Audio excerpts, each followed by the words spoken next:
Alright, welcome back everyone to this week's portfolio update, where you guys gain transparency and insights to guide your investing journey. So in this episode, I just want to talk about everything that went on in this week, my thoughts on GameStop, and we're going to take a look at how our Dropbox call is doing. So let's get right to it. So just going over the week, looking at Tesla, I'm sure some of you are really anxious to figure out, should I buy, should I sell, what should I do? And if you just kind of look at a long-term chart of Tesla right here, let me zoom out to a year. We'll see that there are periods where the stock goes sideways, and then it goes up, and then it goes sideways, and then goes up, and then goes sideways. So based off of previous patterns and based off of upcoming news, I think that we may keep consolidating like this for a little bit.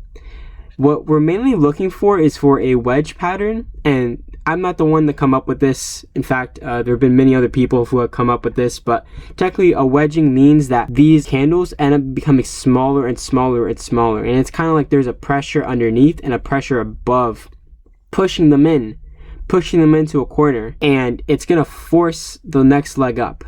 So we kind of saw that happening a little bit here, a little bit of wedging, and then it kind of blew up a little bit more. So I foresee next week being still flat, still going up and down, being choppy until we have the next leg up. So these little consolidation opportunities are great to add shares, because instead of the stock going up or running away from your cost basis, of course, like, you make money if it goes up, like, don't get me wrong, but better to buy in here because at least you know you're getting in before the next leg up. And we were really fortunate. I was buying heavy when this was going on here. Actually, remember, I bought in like $1,000 right at the top, and then I wrote it down and I didn't sell, and I kept adding. I'm dumb when it comes to buying, so I basically kept buying the tops, and I remember buying the here, and then I bought a little bit here, and then it just went up. So really, it doesn't matter where you buy. Like, let's say you buy like how I did, you still are gonna make a lot of money over the long term. So it doesn't really matter. So just keep buying, keep dollar cost averaging. Now, some of you may remember this from my previous portfolio update, but I'm actually planning on leaving Robinhood, and I shouldn't say I'm planning, I am leaving Robinhood. I've started my Fidelity transfer request in the beginning of February, and they're still working on it, and I have a feeling that they're gonna take a very long time, just because there's 700 times the people that normally transfer into Fidelity are transferring now from Robinhood. And if you thought Fidelity systems were bad, Robinhood systems are even worse. So I'm sure that there's a logistical nightmare going on for both parties. Well, I don't plan on selling out of any of my positions. It's kind of a bummer that I can't sell options until this transfer gets resolved, just in case the shares get caught away. And also, I'm not sure how that would work, if they'd even let you transfer while you have this as collateral. So it's just been a bummer that I can't sell any options and I can't bring my cost basis Lemonade down. My plan for this trade is that I'm still confident in Lemonade's ability. I don't like how the CEO sold off most of his shares, but the growth story is still there in my opinion. I could kind of see the narrative behind the valuation running like amok, and the company still has to grow a lot for these numbers to catch up. But as long as they can keep delivering good numbers and good reports and offering good products, I don't see why this company can't keep going up. And of course, remember, Cintron published a negative short research on them, and Cintron is always wrong. So it's about time that they're going to pay for their mistakes. So my plan is to just keep selling covered calls on this. And since I now have extra money that I could use on other stocks like Square or CRM or anything else really, what I may end up doing is that when it makes sense for me is to just keep selling calls to bring my cost basis down. So I'll explain this real quick. I got assigned at 170. And every time I sell a call, like let's say I sell this one here at 170. So it's like for $60 basically. So that's 60 cents minus 170. So that's 169.40, and then I'll keep doing that little by little until it brings my cost basis down and down. So maybe in a couple weeks it might go down to 165, 160, and you guys get the idea. And the more I bring my cost basis down, technically the more in the money I could sell my calls to get more premium to keep bringing it down. So that way I leave the trade, I don't make any money, but also don't lose any money either, and I could exit it scot-free. Or I can keep selling these calls up here and just hope for the best and wait for the stock to recover.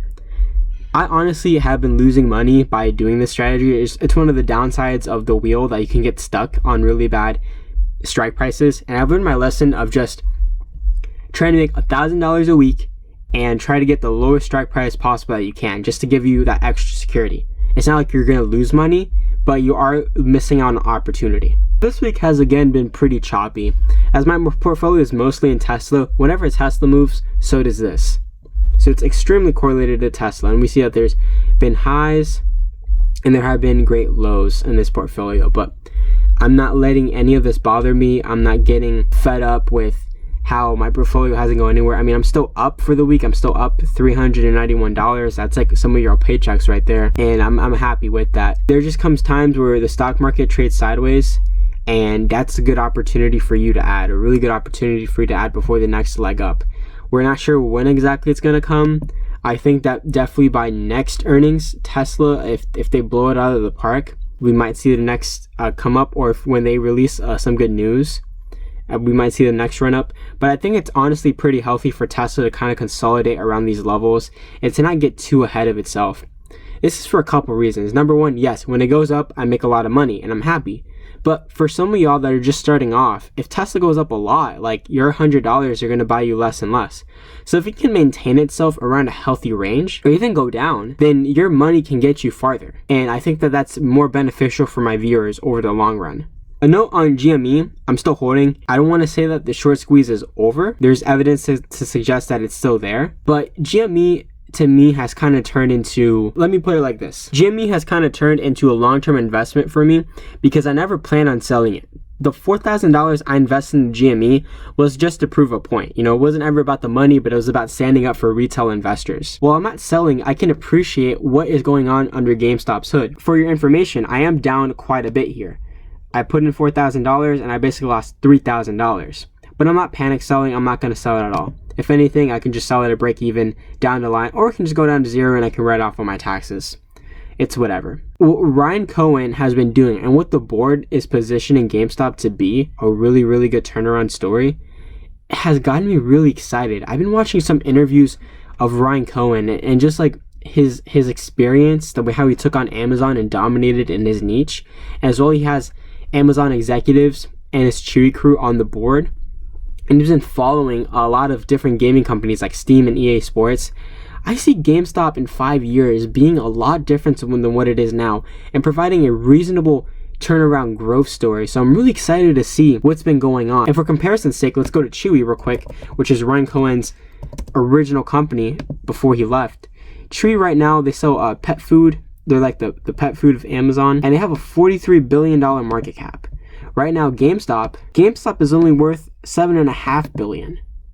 So we can see a pretty big increase over the couple years as long as Ryan and his team ends up executing.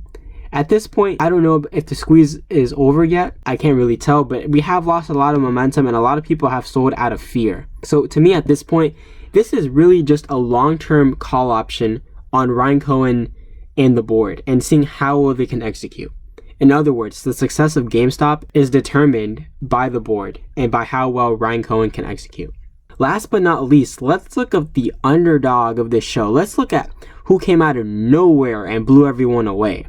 My Dropbox leaps. We see here that out of nowhere, they're just an explosive growth, and it peaked at $565 for the day. So far, I made 82% of my money. I don't want to say that like I'm sad about losing my money on GameStop. I think anyone would be sad, but like to me, like I said, like it was just to be a part of history, you know, and I'm still holding strong on GameStop. I'm not going to sell GameStop ever. I may buy a little bit if it keeps going down just because of the long-term thesis of GameStop. But I was thinking to myself recently that this call option might, ironically enough, pay for all the GameStop losses and more. And so just for funsies, I'm going to go ahead and run the numbers here real quick with y'all to see if that is going to be possible. Like how high does Dropbox need to go in order for me to really see the gains? And so we're just going to assume that the delta is going to remain the same. It's not really going to change for this number. So we're going to assume that we have a delta of 56 to stay conservative. Right? So delta basically means that for every $1 the stock price goes up, my call option will increase $56. As the stock goes up, this delta number ends up increasing. So once the stock reaches $27 or more, this delta starts getting closer and closer to 1. So for every $1 increase in the stock, this option is going to gain $100. So anyways, I've put in $4,000 into GameStop. And so if we do 4,000 divided by 56, we're going to arrive at a stock price for Dropbox for $71.40. 43 cents. Now in real life, it does not need to go that high for this contract to be worth that much, just because of the delta increasing as the stock price moves up. However, it isn't that far-fetched. I expect Dropbox to be double than what it is right now. So if it goes up to $50, and if we stop being so conservative, I do actually think that this contract can pay off most of the GameStop losses, which is pretty cool, if not more. And this is just the power of leaps. I'm gonna make another video dedicated to leaps and how you could really take advantage of leaps. I think leaps are a good opportunity to take a look at. So anyways, that wraps up this week's portfolio update. I'm gonna make a video real soon talking about the Greeks of options, because I think that's a super important to recognize. So keep on the lookout for that. Thank you so much for watching this and taking time out of your day to take a peek into my investing journey. And hopefully by next week, please send your praise in the comments down below. I could finally be part of Fidelity Gang and start giving you, instead of the Robinhood portfolio update, the Fidelity portfolio update. So be on the lookout for that, guys. Happy investing and take care.